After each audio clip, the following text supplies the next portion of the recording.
Hello everyone, कैसे हैं आप लोग। आई होप कि आप सभी लोग ठीक होंगे। मैं हूं अभिषेक और आप देख रहे हैं स्टडी विद अभिषेक। आज है 8 सितंबर और जैसा कि इंडियन कोस्ट गार्ड के नोटिफिकेशन में लिखा हुआ था कि 8 सितंबर को सुबह के 11 बजे से लेकर 22 सितंबर को शाम के 5:30 बजे तक आप अप्लाई कर सकते हैं नाविक डीबी, जीडी तथा यांत्रिक 2023 बैच के लिए। तो आज से ऑनलाइन एप्लीकेशन इसके लिए शुरू हो रही है। इस वीडियो में मैं बताने वाला हूं आप लोगों को कि कौन सी वो बातें हैं जो आपको ध्यान में रखनी है। साथ ही साथ एलिजिबिलिटी क्राइटेरिया एक बार फिर से मैं बताऊंगा कौन से लोग अप्लाई कर सकते हैं, और बाकी जो भी कन्फ्यूजन आपके बन रहे हैं वो सारा कुछ क्लियर करूंगा इस वीडियो में। वीडियो को पूरा देखिएगा, सारा डाउट आपका क्लियर हो जाएगा और उसके बाद आप अप्लाई कर सकते हो। लेकिन ये वीडियो देखने के बाद ही आप अप्लाई करना स्टार्ट करेंगे। लेकिन उससे पहले बोलना चाहूँगा कि अगर आप चैनल पे नए हो और अभी तक चैनल को सब्सक्राइब नहीं किया है तो ऐसी ही वीडियो सबसे पहले पाने के लिए चैनल को सब्सक्राइब करके बेल आइकन को प्रेस कर देना। टेलीग्राम पर ज्वाइन करना चाहते हो तो डिस्क्रिप्शन में लिंक अवेलेबल है। स्टार्ट करते हैं। यहाँ पे सबसे पहले बात करते हैं एलिजिबिलिटी क्राइटेरिया की। तो अगर आप जनरल ड्यूटी के लिए अप्लाई करना चाहते हैं तो 10+2 पास होना ज़रूरी है विद मैथ्स एंड फिजिक्स। ठीक है, परसेंटेज यहाँ पे कोई भी रिक्वायर्ड नहीं है।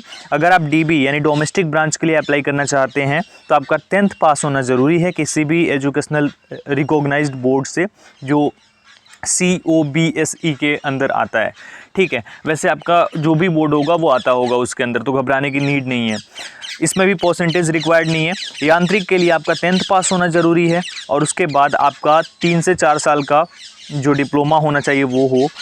साथ ही साथ अगर ये नहीं है तो 10th और 12th पास होना ज़रूरी है और 2 से 3 साल का डिप्लोमा है तो वो भी चलेगा। ठीक है, चलिए बात करें एज लिमिट की। तो 1 मई 2001 से लेकर 30 अप्रैल 2005 के बीच में जो भी लोग हैं वो सभी लोग एलिजिबल हैं इसके लिए। इसमें एज लिमिट में जो रिलैक्सेशन दी गई है वो 5 इयर्स की SC/ST कैटेगरी को और 3 इयर्स की OBC non creamy layer candidates को। ठीक है, अब बात करते हैं इसके बारे में कि इसके लिए आपको अप्लाई कैसे करना है ना।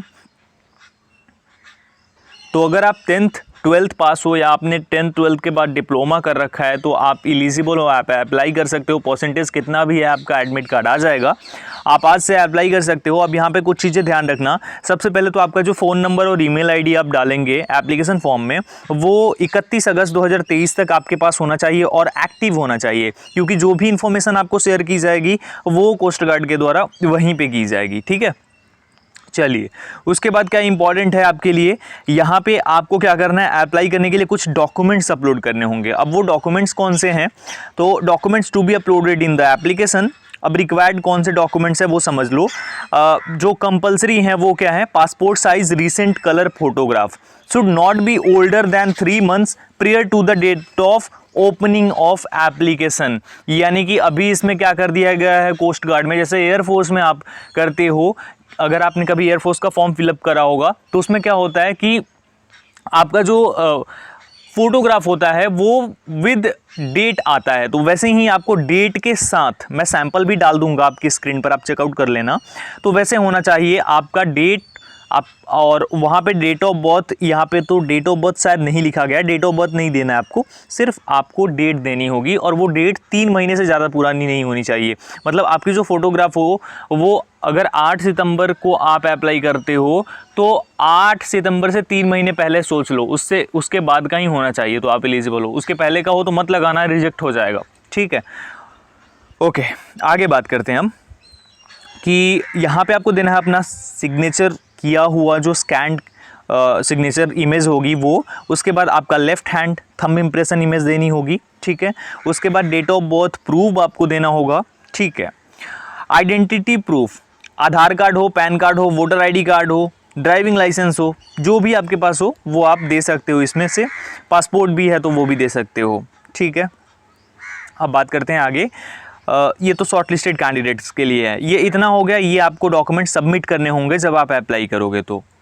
Note, in case of SC/ST OBC non-creamy EWS applicants availing their respective quota, then either current or permanent address of online application should be same as the address mentioned in caste category certificate। तो अगर आप ये फ़ायदा उठाना चाहते हो SC/ST OBC EWS का, तो आपका जो एड्रेस है वो सेम होना चाहिए, जो आप अप्लाई करोगे वो, मतलब दोनों सेम होना चाहिए, ये ध्यान रखना।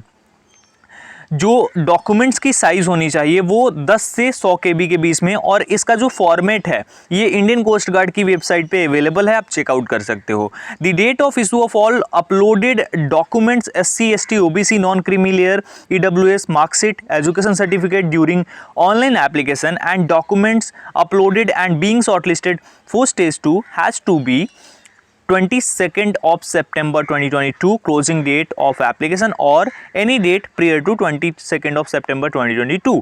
यानी कि आप जो भी बनाओगे, आप जो भी सर्टिफिकेट बनाना चाहते हो वो 22 सितंबर यानी जो इसकी लास्ट डेट होगी एप्लीकेशन की उससे पहले का होना चाहिए। ऐसा नहीं कि आपने बना लिया और फिर से आप दिखा रहे हो कि 30 सितंबर का बना हुआ है, अक्टूबर में बना हुआ है, ऐसा नहीं, आपको रिजेक्ट कर दिया जाएगा, ध्यान रखना। और उसकी वैलिडिटी कितनी होनी चाहिए? 31 अगस्त तक। अब आप बोलोगे कि ये तो एक फाइनेंशियल ईयर में ही होता है, ये सब चिंता करने की नीड नहीं है। अभी फिलहाल आप बना लो और बनाकर अप्लाई कर दो, आगे जो चीज़ें होंगी वो मैं आप लोगों को बताता रहूँगा। बाय द वे आपको बता दूँ, कोई भी दिक्कत नहीं आएगी और ना ही कभी आई है किसी कैंडिडेट को, लेकिन ये 22 सितंबर से पहले ही बनाना होगा, और वैसे भी आप बनाओगे ही अप्लाई करते टाइम। तो ये आपका होना चाहिए और रॉन्ग अपलोड नहीं होना चाहिए, अच्छे से अपलोड करना सभी चीज़ें जो भी आप अपलोड करते हो। तो all documents to be uploaded while filling the online application has to be in JPEG JPG and PNG format finally. उसके बाद लास्ट में आता है एग्जामिनेशन फ़ी। तो ये आपको 250 रुपीज़ पे करना होगा एग्जामिनेशन फ़ी के रूप में, ठीक है। अब यहाँ पे जो है SC ST कैंडिडेट होंगे उनको तो रिफंड कर दिया जाएगा। आप एग्जामिनेशन सिटी सेलेक्ट कर लेना और बाकी सभी चीज़ें आप कर सकते हो। इसका स्टेज 1 मिड एंड नवंबर में होगा, स्टेज 2 मिड एंड जनवरी 2023 और एंड अप्रैल या अर्ली मई 2023 में स्टेज 3 कंप्लीट कराया जाएगा। तो इस तरीके से आपको इसके लिए अप्लाई करना है। बाकी तो मैंने सारा कुछ क्लियर कर दिया है, रिक्वायर्ड परसेंटेज जो भी है वो सब मैंने बता दिया।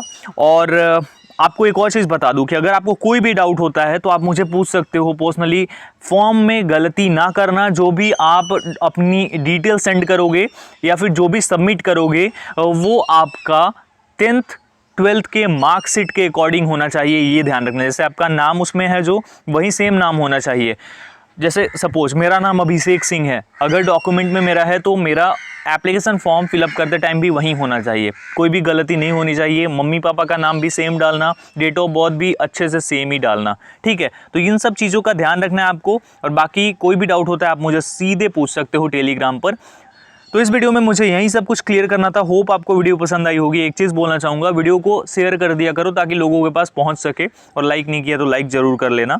फिलहाल अभी के लिए इतना ही, मिलता हूँ एक और वीडियो के साथ। एक और चीज़ आपको बता दूँ, जब भी आप फॉर्म ऑनलाइन करते हो तो पूरा टाइम दो आप उस पर, क्योंकि वो सारा कुछ जो आगे की आपकी प्रोसेस होगी, आप अगर तैयारी करोगे, आप एग्जामिनेशन दोगे, वो सब कुछ आपके फॉर्म के ऊपर डिपेंड करता है। अगर यहीं गलत हो जाएगा तो आप एग्जाम ही नहीं दे पाओगे। तो इसीलिए इस पर भी पूरा फोकस देना, जैसे एग्जामिनेशन पे तैयारी पे फोकस करते हो वैसे। और कितना दिन देना है? 1-1.5 घंटे टाइम दोगे, आपका पूरा फॉर्म फिलअप हो जाएगा।